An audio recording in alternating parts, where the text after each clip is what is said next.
Hello प्यारे बच्चों।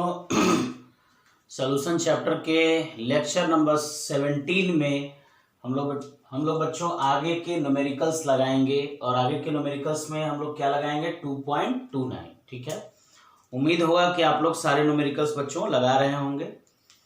Side book के भी न्यूमेरिकल आप लोग लगाते रहिए सेम पैटर्न पे। एनसीईआरटी के बेटा हर न्यूमेरिकल एक दूसरे से डिफरेंट है, इसलिए मैं एनसीईआरटी के सारे न्यूमेरिकल्स आपको लगवा दूंगा।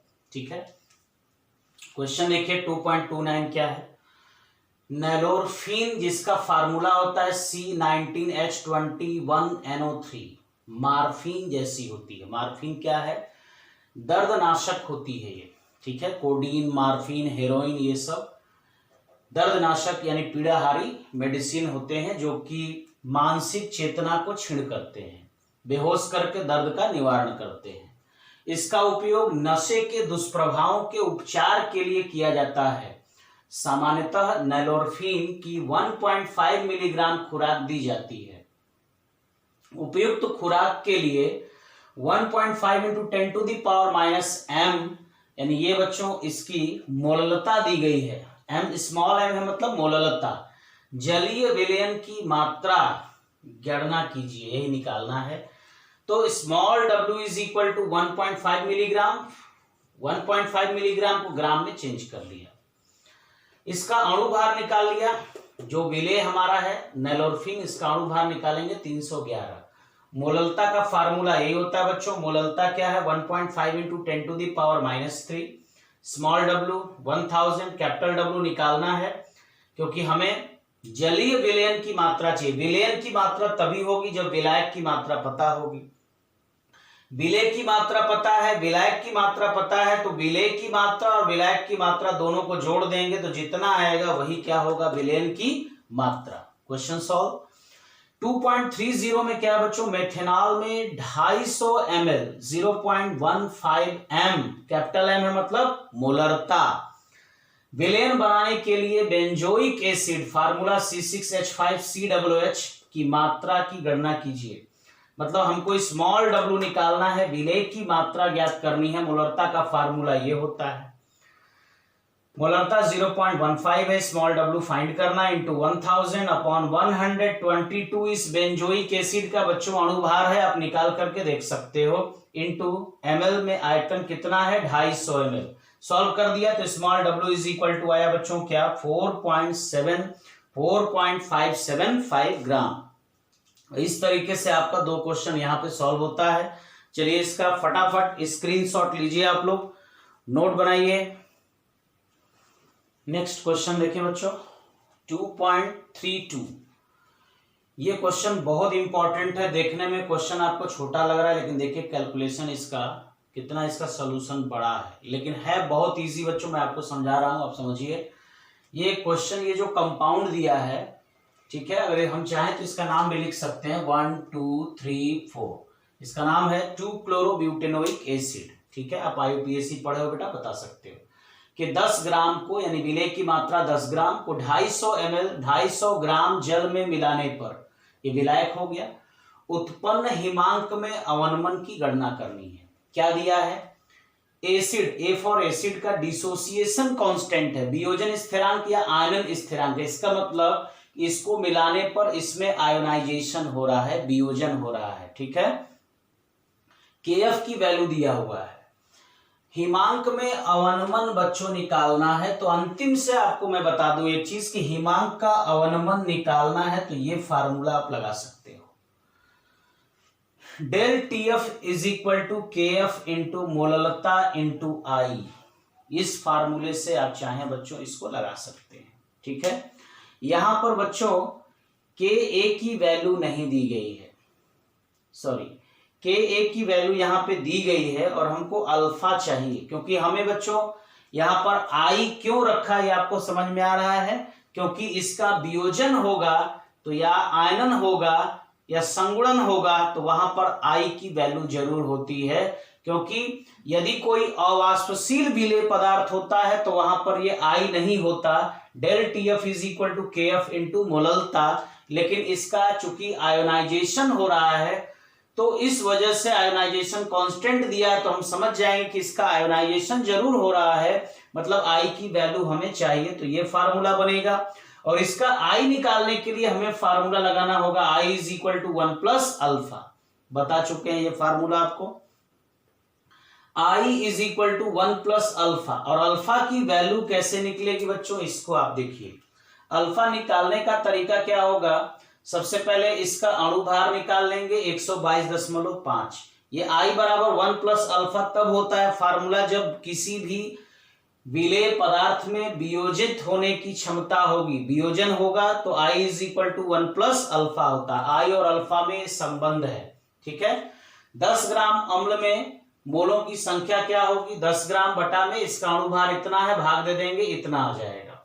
विलयन की मोललता का फार्मूला आप जानते हो, 1 किलोग्राम विलायक में उपस्थित विलेय के मोलों की संख्या किलोग्राम में, यहाँ W क्या है बच्चों, किलोग्राम में, इसको ग्राम में चेंज करेंगे तो ऊपर 1000 लिख सकते हैं। मोलों की संख्या ये दिया है, इसको रखेंगे अपॉन 250 ग्राम है, इसको किलोग्राम में चेंज करना होगा तो 1000 से भाग देंगे, वो ऊपर चला जाएगा, यानी ये हो गई इसकी मोललता। ये जब वियोजित होगा बच्चों तो इस तरीके से carboxylic group COO minus plus H plus. मान लिया प्रारंभिक मोलों की संख्या इसकी 1 है, इन दोनों की क्या है 0 0। आप पढ़े होगे आयनिक साम्य, उसमें जानते हो। वियोजन की मात्रा इसकी अल्फा मान लिया, तो इसकी भी वियोजन की मात्रा क्या होगी अल्फा। ये वाली वैल्यू होती है बच्चों प्रारंभ में, और ये वाली वैल्यू होती है आपकी साम्य पर। वो अल्फा अल्फा ये होगा 1 माइनस अल्फा। मोल पर लीटर में इसको चेंज करना है तो V से इसको भाग दे देंगे, इसको भाग करेंगे, इसको भाग करेंगे। अब पढ़े होगे ये formula K is equal to इसकी सांद्रता गुणे इसकी सांद्रता बटा में इसकी सांद्रता, यही फार्मूला होता है। तो इसकी सांद्रता यहाँ पे कितनी दी गई है अल्फा बाई भी, इसकी भी दी गई है अल्फा बाई भी, और इसकी दी गई है 1 माइनस अल्फा बाई भी। भी कैंसिल, रखोगे alpha square upon v into 1 minus alpha. ये जो अल्फा की वैल्यू है वो 1 की तुलना में very very very less than है, यानी बहुत ज्यादा छोटी है, तो 1 माइनस अल्फा को हम लोग पूरा क्या मान लेंगे 1। तो इसके जगह पे अगर 1 मानेंगे तो आएगा बच्चों अल्फा स्क्वायर अपॉन v। हमने क्यों इसको 1 मान लिया कि अल्फा की तुलना में, यानी 1 की तुलना में अल्फा इतना छोटा है कि नेग्लिजिबल हो गया ये, तो यानी 1 minus alpha is equal to 1। यहां से सॉल्व करना, चूंकि हम जानते हैं C is equal to n by V है, प्रारंभिक मोलों की संख्या बच्चों 1 है, तो 1 बाई वी C से रिप्लेस कर सकते हैं। 1 बाई वी के जगह पे क्या लिख लिया C। Alpha square is equal to K upon C। Alpha is equal to होगा root K upon C। K की वैल्यू ये दिया हुआ है, यहां रखेंगे। C की वैल्यू दिया है बच्चों, इसको रखेंगे, कैलकुलेट करेंगे, यानी वर्गमूल निकालेंगे तो अल्फा इज इक्वल टू 0.065 आएगा। और बच्चों अब यहां से हम लोग अल्फा की वैल्यू इसमें रखेंगे तो आई की वैल्यू हमको मिल गई 1.065। अब फार्मूला हमारा मेन ये है, del TF is equal to KF into मोललता इंटू आई। TF निकालना है हमें, डेल TF निकालना है, जिसको हम लोग कहते हैं बच्चों हिमांक का अवनमन। KF की वैल्यू दिया है, इसको रखेंगे, मोललता रखेंगे, आई की वैल्यू रखेंगे। कैलकुलेट करने पर मिला हमें del TF is equal to 0.647। ये हो गया बच्चों हिमांक का अवनमन, ठीक है। तो इसको आप लोग फटाफट बच्चों इसका स्क्रीनशॉट लेकर के आप लोग इसको नोट में अपने लिखेंगे। 2.32 ये क्वेश्चन था, बड़े बड़े क्वेश्चन है बच्चों, मैं इसीलिए आपको सॉल्व कर दे रहा हूं, उसके बाद आपको समझा दे रहा हूं, क्योंकि अगर मैं सॉल्व करते हुए समझाऊंगा ये वीडियो लेक्चर सारे बड़े बड़े हो जाएंगे और एक ही चैप्टर के बहुत सारे वीडियो लेक्चर बनेंगे।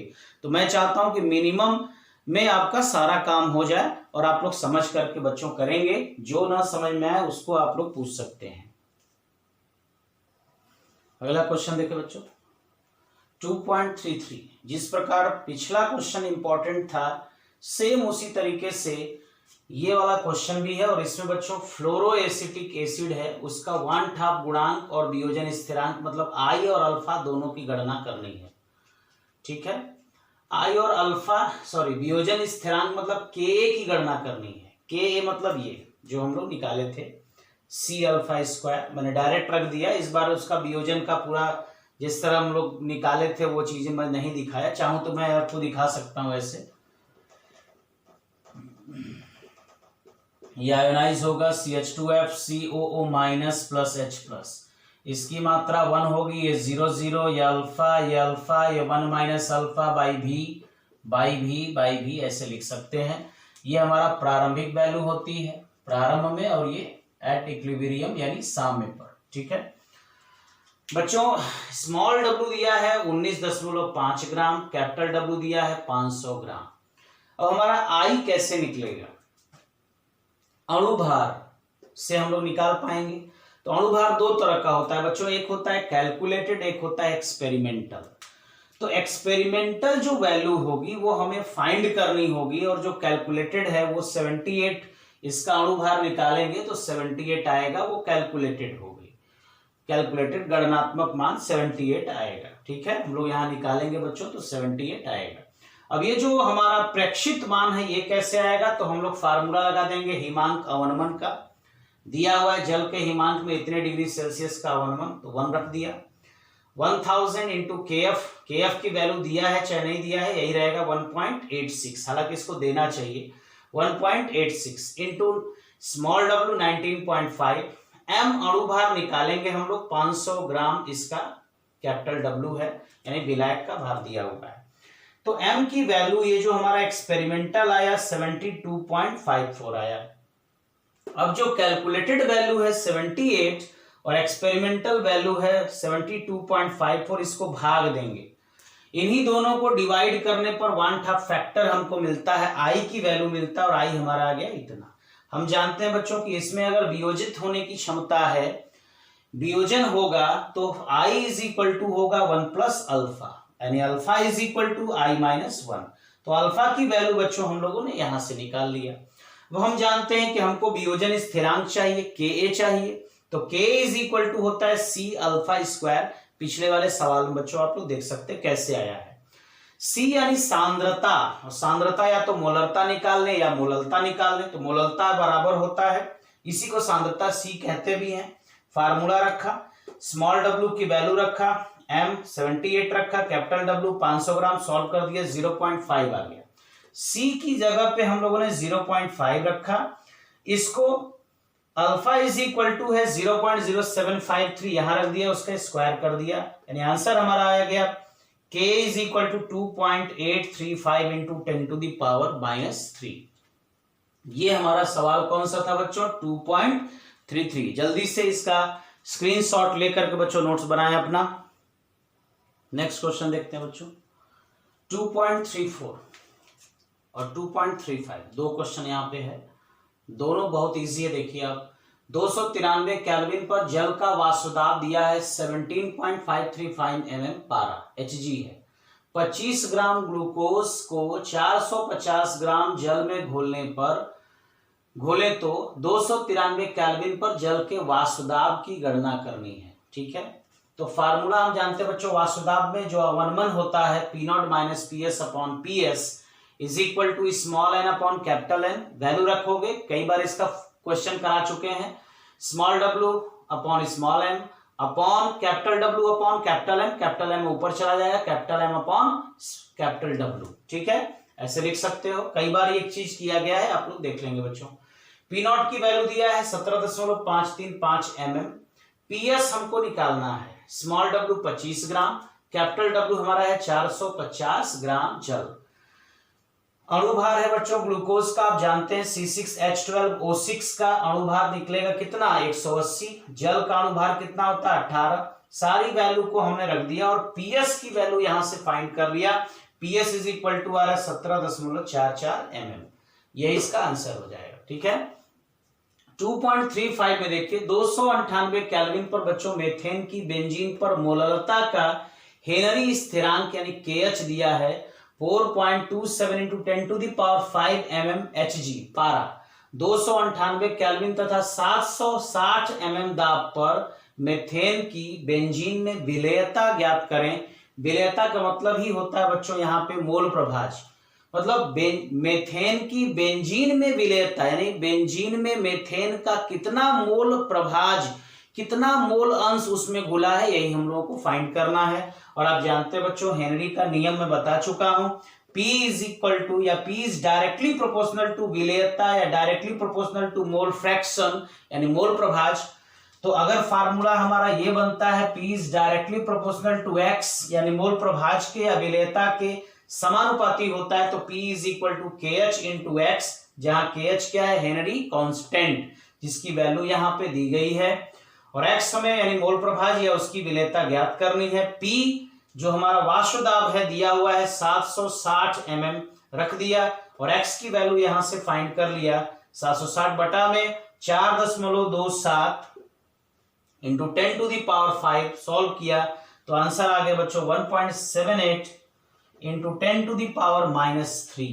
ठीक है बच्चों, एक बार ना समझ में आया उसको दो बार आप लोग रिपीट करके, आपके सामने वीडियोस लेक्चर हैं, देख करके बार बार आप उसको करिए। आपके पास वर्क ज्यादा हो जाते होंगे, मैं समझ रहा हूं, लेकिन पढ़ना बच्चों आपको ही है। मेहनत करिए, आगे बढ़िए, सब कुछ बंद है आपका, लेकिन अपनी पढ़ाई आप बिल्कुल जारी रखिए। ठीक है, दैट्स ऑल।